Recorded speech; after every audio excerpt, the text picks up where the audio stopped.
तो hello friends, welcome back to my channel. तो friend, जैसा कि आपको पता है कि जो बिहार बोर्ड एग्जामिनेशन है वो काफ़ी नज़दीक है, ज़्यादा टाइम है नहीं आपके क्लास 12 के एग्जामिनेशन में, क्योंकि फरवरी या फिर मार्च में आपका एग्जामिनेशन के डेट आउट हो जाएंगे। तो ऐसे में हम लोग आज डिस्कस करने वाले हैं आज से बेसिकली वो है आपका फिज़िक्स, जो है फिज़िक्स के इंपॉर्टेंट पार्ट को, जो साइंस का इंपॉर्टेंट पार्ट है उसमें काफ़ी इंपॉर्टेंट टॉपिक जिसका नाम है विद्युत धारा, जिसे इलेक्ट्रिक करंट कहते हैं इंग्लिश में। तो आपके सामने कंटेंट दिख रहा होगा, इसमें हम कौन कौन से टॉपिक को कवर करेंगे। सबसे पहले आपका विद्युत धारा, सेकेंड आपका विभवांतर को हम लोग डिस्कस करेंगे कि विभवांतर क्या है, थर्ड आपका विद्युत परिपथ और आरेख, और फोर्थ आपका रहेगा ओम का नियम जो कि डिस्कस करेंगे हम लोग।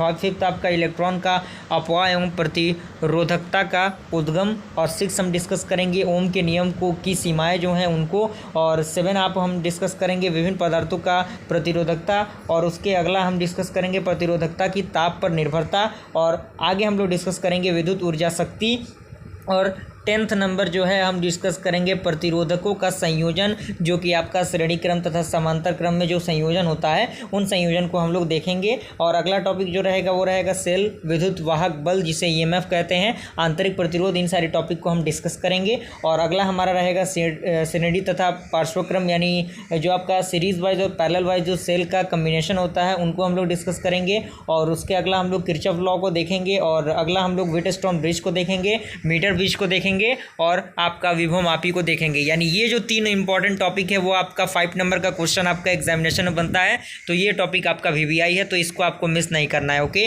तो हम लोग बिना किसी इंतजार के वीडियो को शुरू करते हैं। सबसे पहला टॉपिक है वो है आपका विद्युत धारा यानी इलेक्ट्रिक करंट। आखिर इलेक्ट्रिक करंट होता क्या है?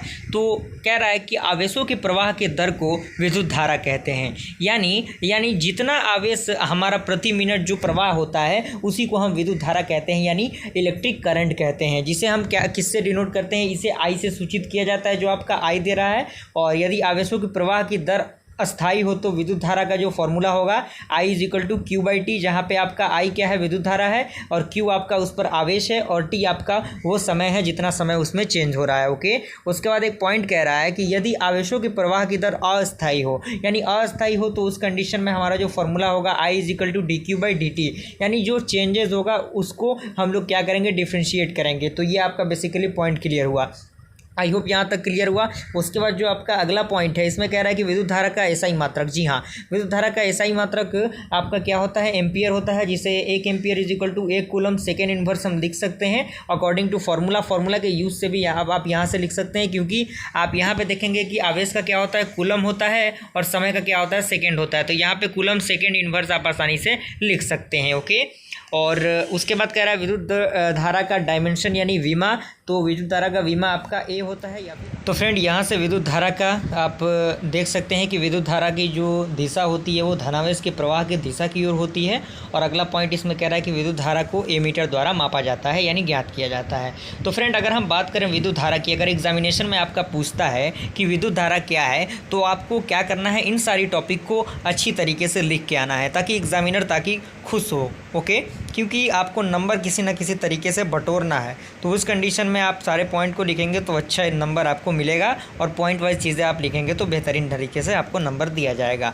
ओके, उसके बाद आपका अगला टॉपिक हम लोग देखते हैं। अगला टॉपिक हमारा है विभवांतर, जिसे हम पोटेंशियल डिफरेंस कहते हैं। तो यहाँ पे आप विभवांतर को भी जानते हैं कि विभवांतर का जो फॉर्मूला होता है बेसिकली क्या होता है। तो आवेशों के प्रवाह में जो वर्क किया जाता है, यानी जो कार्य किया जाता है, आप इसके जो फॉर्मूला है, फॉर्मूला के थ्रू आसानी से आपके डिफिनेशन को, आप विभवांतर के डिफिनेशन को निकाल सकते हैं। V = W/Q, यानी वर्क कार्य करने की दर को, जो आवेश की दर जो होती है उसी को हम विभवांतर कहते हैं, जिसे V से डिनोट किया जाता है। W आपका कार्य हो गया, Q आपका आवेश हो गया, और विभवांतर के कारण ही विद्युत धारा क्या होती है, प्रवाहित होती है। ओके, आई होप यहाँ तक क्लियर हुआ। उसके बाद आपका एक अगला टॉपिक आता है जो है विद्युत परिपथ आरेख, जिसे इलेक्ट्रिक सर्किट डायग्राम कहते हैं। इन डायग्राम का सिंबल के थ्रू आपको पता होना चाहिए क्या होता है। तो सेल का देख सकते हैं, सेल का ये संकेत है, नोटेशन, ये आपका बैटरी का नोटेशन हो गया, ये आपका स्विच का नोटेशन हो गया, ये स्विच आपका ऑफ कंडीशन में है, और ये स्विच आपका ऑन कंडीशन में है। प्लग कुंजी आपका है जो कि ऑफ कंडीशन में, ये आपका ऑन कंडीशन में। ओके, यहाँ तक क्लियर हुआ। उसके बाद हमारा अगला है वो है प्रतिरोधक को किस तरह से हम लोग डिनोट करते हैं, और ये आपका प्रतिवर्ती जो प्रतिरोध होता है या फिर धारा नियंत्रक जिसे हम कहते हैं, तो इन दोनों प्रकार से इसे डिनोट किया जा सकता है। एमीटर को हम लोग का सिंबल ये रहेगा और वोल्ट मीटर का सिंबल ये रहेगा और बल्ब का सिंबल तो आपको पता ही होगा। ओके, आई होप यहाँ तक क्लियर हुआ। और फ्रेंड, अगर ये वीडियो आपको पसंद आए वीडियो को लाइक ज़रूर कीजिए और चैनल पहली बनाए चैनल को सब्सक्राइब कीजिए। फिर मिलते हैं अगले वीडियो में, तब तक के लिए थैंक यू।